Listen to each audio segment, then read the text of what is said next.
Listening test. This test has 3 parts. In each part, you'll hear a number of different extracts. At the start of each extract, you'll hear this sound. You'll have time to read the questions before you hear each extract, and you'll hear each extract once only.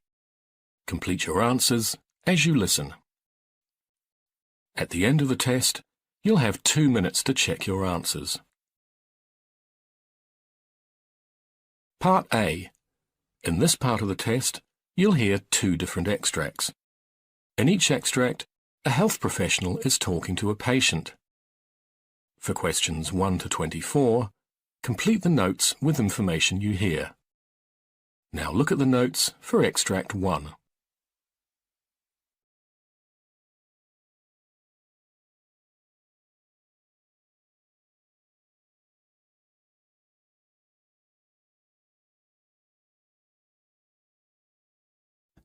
Extract 1. Questions 1 to 12. You hear an authorist talking to a patient called Stephanie Cohen. For questions 1 to 12, complete the notes with a word or short phrase. You now have 30 seconds to look at the notes.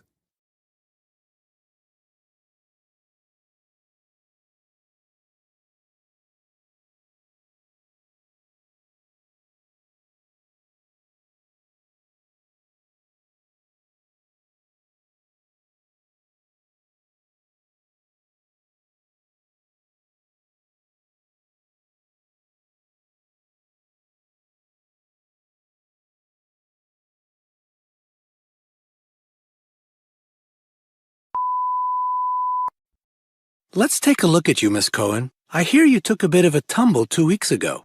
A bit of a tumble? Full-on pelt down the slopes, more like it. Would you take a look at this? My leg is all chewed up. I'm surprised I didn't make the local news. I keep hobbling past the TVs at the lodge where I'm staying, hoping word hasn't got out that there's an amateur skier on the loose in Deer Valley, Utah. You know, I'm sure nobody's even heard about it. This stuff happens more often than you would think, Miss Cohen. Believe you me, in a few days' time, another tumble would have replaced yours.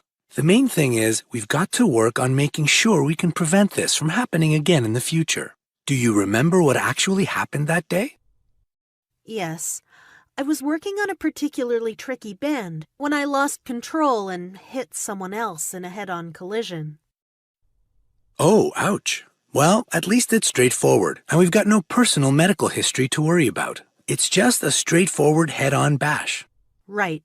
I'm taking painkillers right now, but is there anything else that I could do to speed things along? Yes. Allow me to recommend this specialist institution that specializes in rehabilitation for sportsmen and women who've undergone injuries just like yours. I could probably get you seen to this week if you'd like. Any idea how long this treatment would last? You'd be looking at approximately 6 to 8 weeks maximum. However, I think the real beauty of the therapy is that they have a support group of current and past patients that you could seek advice from in terms of recovery times, how quickly you can go back onto the slopes, lots of things. Plus, because they have first-hand experience, they really can guide you. That's all very well and good, doctor, but I didn't come here for that. I came here for a knee brace. The best you've got, or at the very least an assessment for equipment, and not just any old one that will give me support.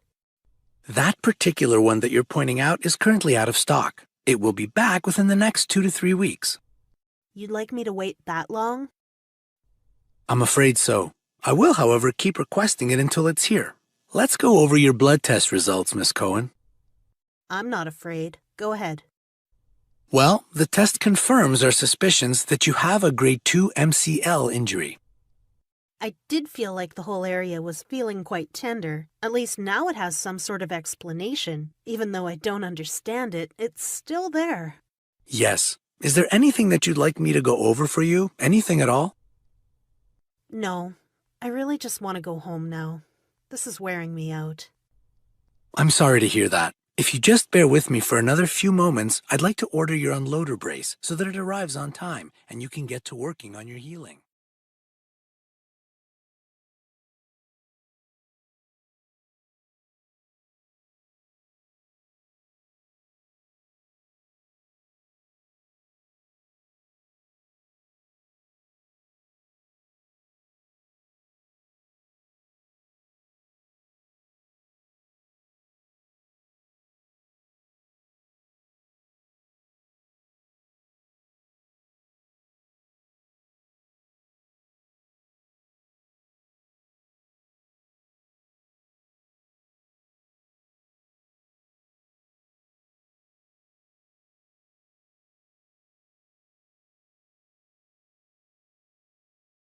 Extract 2, questions 13 to 24.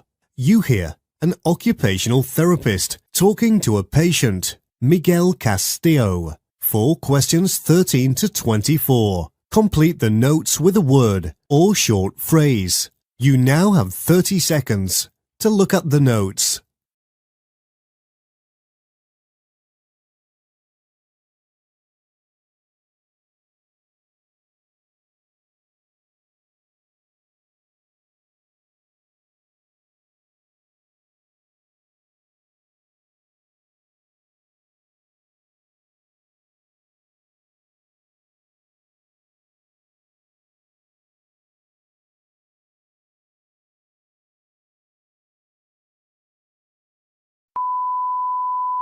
Come on in and have a seat, Mr. Castillo. Make yourself comfortable. Thank you, sir. You're welcome. Before we start, I'd like to check a few details with you if I can. Your date of birth, please. 18th September, 1981. And I know what you're thinking. Yes, I'm a typical Virgo. Headstrong and resourceful. All right. What do you do, Mr. Castillo? Mr. Castillo is what my bankers and lawyers call me. You can call me Miggy, and I'm a bouncer for Voga Clubs Limited. They're the ones who arranged this session for me on an account of my alcohol misuse. And do you have problems with alcohol? I don't think I do, but I bet you knew I was going to say that, right? If you ask me, my boss's concerns are misplaced. They should be way more worried about the anxiety I've had since late 2017 than this. At least that was medically diagnosed. I don't think they'd be concerned for no reason. No, I guess not. I've been hitting the bottle a lot recently, and I guess it's getting more and more difficult for me to hide it. I have these episodes. I go hard at it for a good few bottles, and I think all that concentrated spirits intakes, it's wreaking real havoc on my gut. You've got to understand, though, I'm surrounded by this stuff every single night. I'd not give a flying fig about Voga's concerns if it wasn't for my family. It's the effect on my responsibilities as a papa that brought me here, not Voga's pretense that they give a... The head of HR called Miggy. I think they care, and you should give them credit for that. You mentioned your family. How long have you been married? I'm not.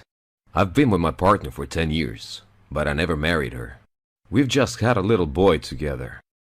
He turned 1.5 yesterday, and I love him more than I ever thought possible, even if he looks nothing like me and everything like his mother.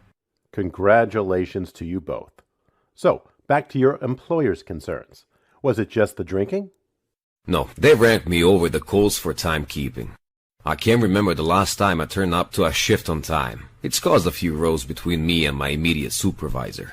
In fact, the last time got a bit violent. Management's used to the bouncers getting a little aggro from time to time, but I guess they draw the line at violence towards clients. So there's blows between you and colleagues and customers. Miggy, you know this can't continue.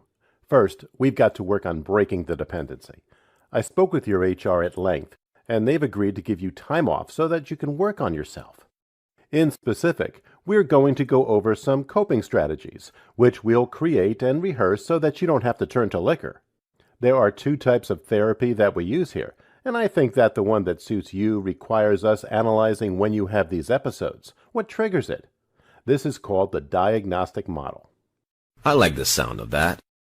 I'm keen to get to the root cause of my problems. Good.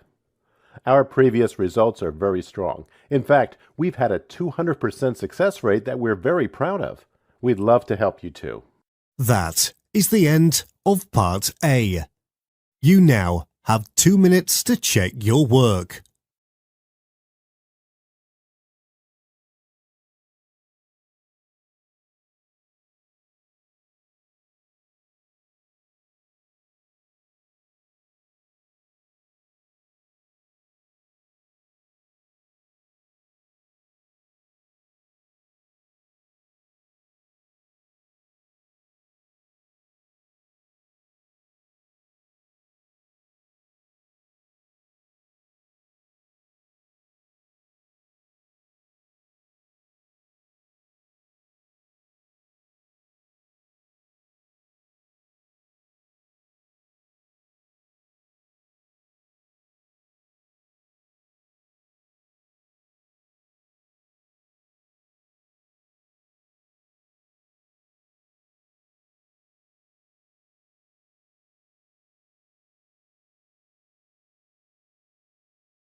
Part B.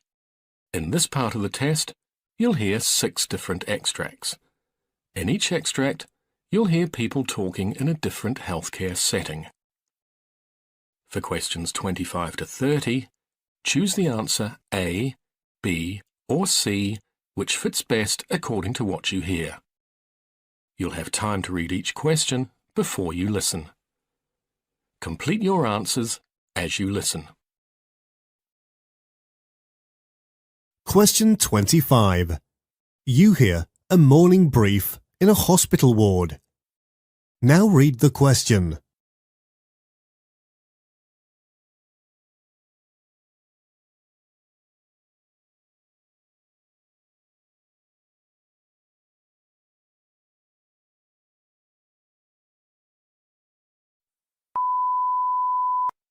So what do we intend to do with Miss Lannister today? Which one is Miss Lannister again? Bed 4, subarachnoid hemorrhage.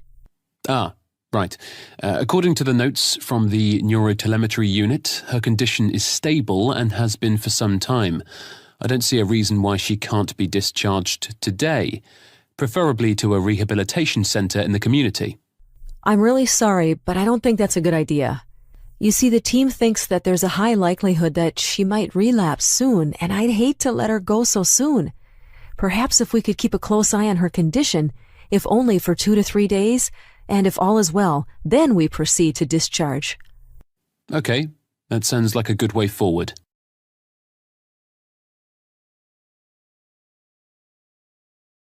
Question 26. You hear podiatrist talking to a patient about her swollen foot. Now read the question.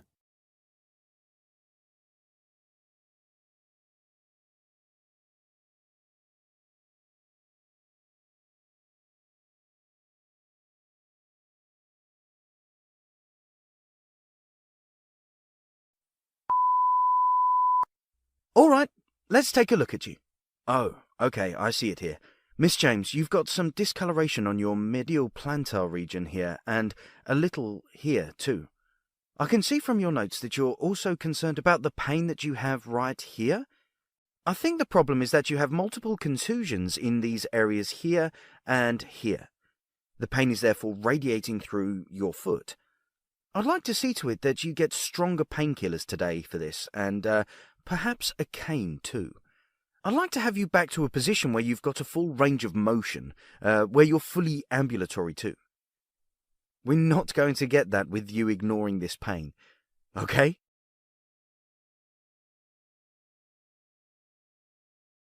Question 27. You hear a nurse talking to briefing her colleague about a patient. Now read the question.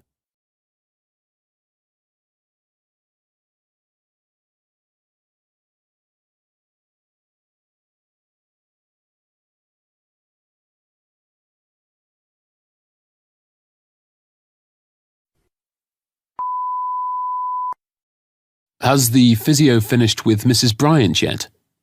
Yes, I think I just saw him leaving. He was with her a really long time after her fall this morning. Hey, let's flip a coin. Heads, you go and give her a debrief. Tails, I draw the short straw. Oh, stop it. She's not that bad, and I'd be happy to go and talk to her. You know, Mrs. Bryant's really quite interesting once you get to know her. I'm sure she is. Just make sure that you read her medication sheet carefully, and we don't give her one that she'll have a reaction to. Mrs. Bryant can be pretty sensitive. Hey, it's not her fault. What's with you? You're not usually this, well, cold about patients. Did she do something to bother you? I think the constant complaints from her have started to grate. But you're right. I'll get it under control.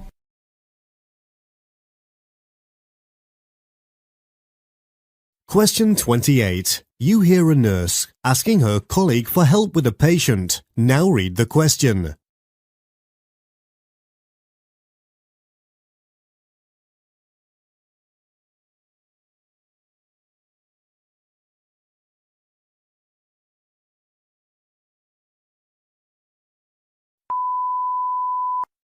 Stephanie, do you have a moment? I've taken a look at the list today and noticed that Brienne Gargo is on it. I know that you treated her last, and I was hoping for some advice and/or assistance. The receptionist managed to take a brief about the reason for the visit, and according to them, she booked an emergency consultation. As you know, these are usually reserved for patients who are in a lot of pain, and I fear that this is the case here. You see, I took a quick look at the x-ray you took last time, and from this, it would appear that Ms. Gorgo's condition is deteriorating rapidly, and I'm very worried about this particular operation. As a precaution, we need to make sure that we have enough painkillers on hand for today. Would you please see if you can free up some time later on and assist me? Thank you.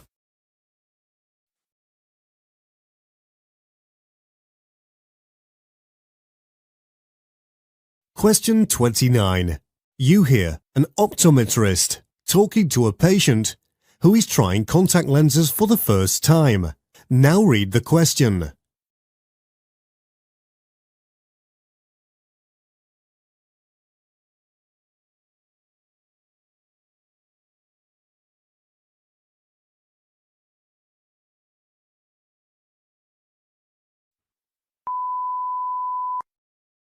I think one of the reasons why clients prefer contacts to glasses is that element of choice.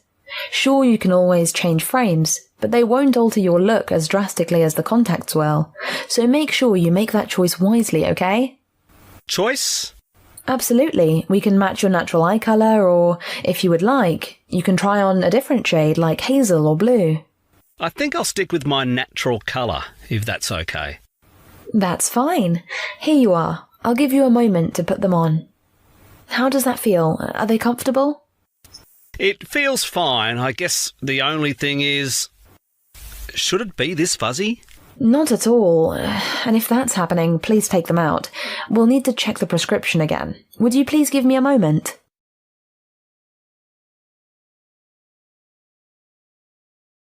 Question 30. You hear part of an antenatal consultation. Now read the question.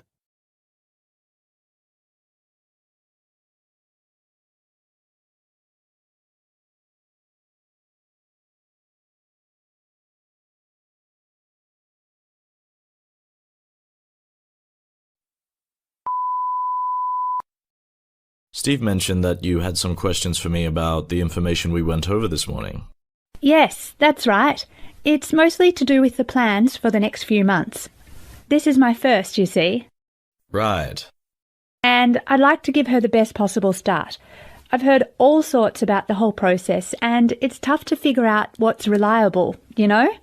Like, apparently there's a high chance of developing depression after her birth, and there's lots of information out there, but nothing that tells you what causes it or how to prevent it. I see. And don't get me started about the best foods to eat. You know, I actually read an article the other day that said to avoid lemons if you're carrying a girl. Part C. In this part of the test, you'll hear two different extracts. In each extract, you'll hear health professionals talking about aspects of their work. For questions 31 to 42, choose the answer A, B, or C, which fits best according to what you hear. Complete your answers as you listen. Now look at extract 1.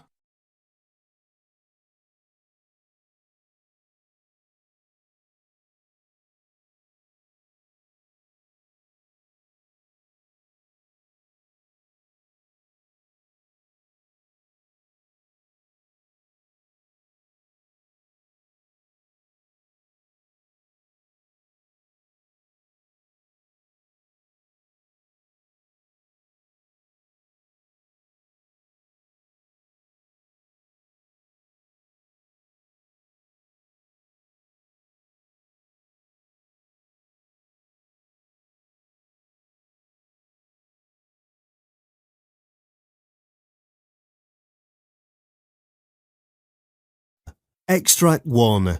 Questions 31 to 36. You hear an interview with Dr. Don Steflon discussing military PTSD. You now have 90 seconds to read questions 31 to 36.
Welcome to the Health Matters podcast. Joining me today is Dr. Don Steflin, and together we'll be looking at PTSD. It's a pleasure to have you over, Dr. Steflin. Thank you for having me, Ricky. So the topic today is post-trauma stress disorder, or PTSD. This is defined as a series of mental activities that occurs in a person after one experiences traumatic and stressful situation in their lives. Right. Is it a major problem here in the UK? All over the world, really. The majority of military personnel experience a lot of things during their training as well as in the battlefields whilst they work hard to defend their countries. As such, most military veterans are susceptible to PTSD. The condition is so extensive, and to give you an example about here in the United Kingdom, almost 1 in every 3 British soldiers suffers from the illness. The existence of PTSD dates back some time. It was first discovered in ex-serving military soldiers who had either combat roles or non-combat roles. The post-trauma reactions are accompanied by increased levels of anxiety as well as fear when a memory of what happened is triggered. Generally, post-traumatic stress disorder is linked to causes like involvement in a traumatic accident, rape as the victim, being held as a hostage during a terrorist attack, working as a combat soldier, witnessing brutal murder and death, or the unexpected death of a close family member or friend, among others. People react differently towards traumatic situations they find themselves in, which makes it difficult to diagnose the condition. After all, we don't want to re-traumatize sufferers. In sum, people who have served in the military have experienced a lot of situations ranging from seeing people dying and or killing others. Why is PTSD so difficult to diagnose and treat? In a nutshell, the sheer impact on mental health. If we break things down, the condition really renders patients psychologically disturbed. According to a meta-analysis that was completed on association with PTSD in combat soldiers and veterans, the disease was found to be present in almost all the soldiers who participated in the study. Other risk factors include a familial history of PTSD or any mental illness, or any comorbid disease associated with a loss of a body part while in the field.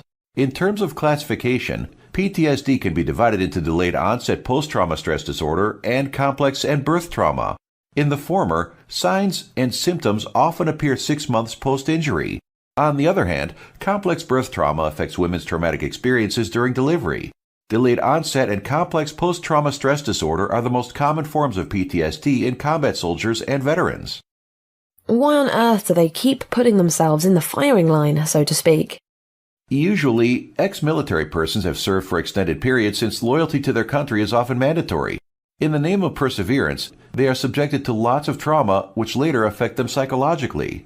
Veterans with PTSD often present with several signs and symptoms such as disturbed sleep patterns, anger, aggressiveness, social isolation, numbing, refreshing movements, sweating, and pain when they remember what they had gone through. Some veterans present with constant memories of the traumatic events and, as a result, end up blaming themselves for what they feel they ought to have done differently. It's such an unfortunate situation. I think I speak for all of us when I ask, how do we treat it? Post-trauma stress disorder treatment involves a lot of psychological support as well as medications. Before treatment options are decided upon, a mental status assessment is completed. The symptoms an individual is having are then assessed, and based on their severity, a specialist referral is sought.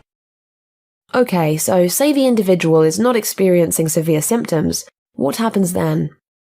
Well, in cases where the veterans are not experiencing severe signs and symptoms, they are often left untreated with hopes that they will get better in time. For severe cases, the person is given several psychotherapy treatments that include CBT or other behavioral therapies. Medication is used in treatment, but is considered to be a last resort. If talking therapies prove to be ineffective, examples of psychotherapy treatment include group psychotherapy, cognitive behavioral therapy, and eye movement desensitization and reprocessing, among others. Group therapy helps veterans to discuss their traumas, and through opening up, they are able to share tips and coping mechanisms with one another. Cognitive behavioral therapies help the clients to train their behavior as well as develop new coping strategies. So if these don't work, then what happens? Do we switch to medication, for example? In terms of medication, medical management involves the administration of antidepressants and anti-anxiolytics, among others. In severe cases, psychotherapy, cognitive behavioral therapy, group therapy, and medication can be used concurrently to help manage such patients. Most of the cases of military post-trauma stress disorder are often very difficult to treat.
Extract 2. Questions 37 to 42. You hear GP, Mabel Short, discussing arthritis. You now have 90 seconds to read questions 37 to 42.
Hello, my name is Mabel Short, and as a medical practitioner, I think that it would be remiss if I didn't consider alternative medicines.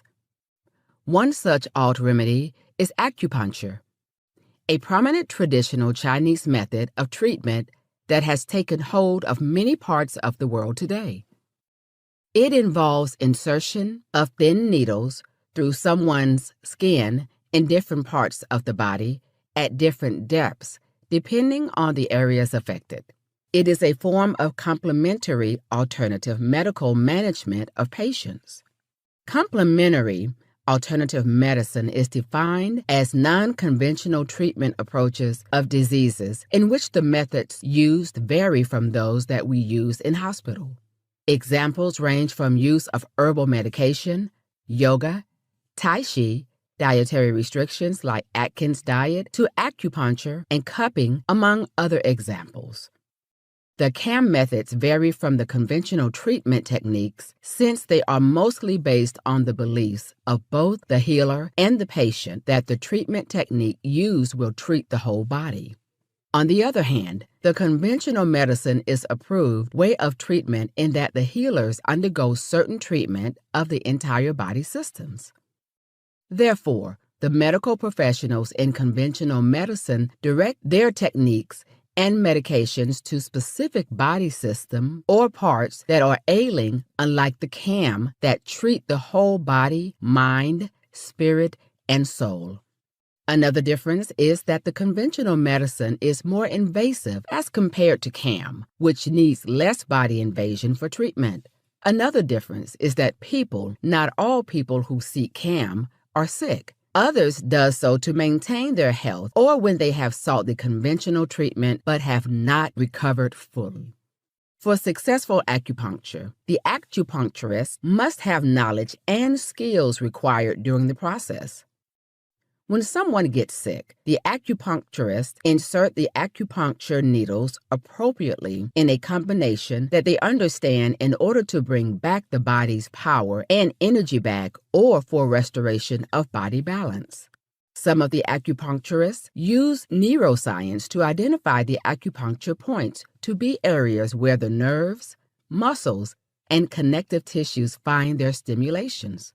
They then turn their acupuncture needles with aim of stimulation of the areas where the belief that increased stimulation increases blood circulation and, on the other hand, triggers the body's natural painkillers to relieve pain. They believe that for the body to work perfectly well and healthy, there must be harmonious maintenance of balance of life forces called qi that travel through meridians or pathways in an individual's body that can be assessed through 350 acupuncture points. When the force of life is interrupted, someone becomes ill. The needles being inserted in a person's body are of different sizes and insertion is done depending on the site acupuncture, knowledge of acupuncturists, as well as type of disease the patient has. The needles take 3 to 15 minutes or more at the point of insertion, depending on the severity of the problem. Treatment duration also varies depending on the patient's preference and severity of the problem. Just like any other medical practice, acupuncture should be regulated. According to British Acupuncture Council, any form acupuncture should only be done by specialized acupuncturists and be governed by a recognized statutory body. For example, there are several supervisory and governing acupuncture boards. Acupuncture is legal in the United Kingdom, and the British Acupuncture Board has more than 3,000 specialized acupuncturist members. The board ensures that they are trained according to the World Health Organization guidelines. Acupuncture is used in several ways as follows: pain management, headaches, and migraines, counteracting nauseating effects of chemotherapy, sprains, blood pressure variations, dysmenorrhea, rheumatoid arthritis, and peptic ulcers disease. Acupuncture can also be used in induction of labor, treatment of dental pain, as well as reduction of risk of developing stroke. Acupuncture practice has some of the disadvantages or complications that may arise during the treatment or after.